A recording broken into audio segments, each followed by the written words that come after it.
شروع کرتی ہوں اللہ کے نام سے جو بڑا مہربان نہایت رحم کرنے والا ہے۔ السلام علیکم ورحمۃ اللہ وبرکاتہ۔ آج کا ہمارا ٹاپک ہے اللہ پر بھروسہ۔ حضرت موسیٰ علیہ السلام نے کہا، اے رب، جب آپ کو کوئی فرما بردار بلاتا ہے تو آپ اس سے کیا کہتے ہیں؟ ارشاد ہوا، میں کہتا ہوں لبیک۔ پھر انہوں نے پوچھا، جب زاہد کہتا ہے تب کیا فرماتے ہیں؟ ارشاد ہوا، میں لبیک کہتا ہوں۔ انہوں نے پوچھا، جب روزہ دار کہتا ہے؟ ارشاد ہوا، میں لبیک کہتا ہوں۔ انہوں نے کہا، جب گناہ گار کہتا ہے؟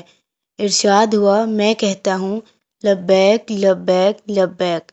اے موسیٰ، ان میں سے ہر ایک اپنے اپنے عمل پر بھروسہ کرتا ہے اور گناہ گار میری رحمت پر بھروسہ کرتا ہے، اور میں اس بندے کو خالی اور ناکام نہیں رکھتا جو مجھ پر بھروسہ کرتا ہے، کیونکہ میں نے کہا ہے جو اللہ پر بھروسہ کرتا ہے وہ اسے کافی ہوتا ہے۔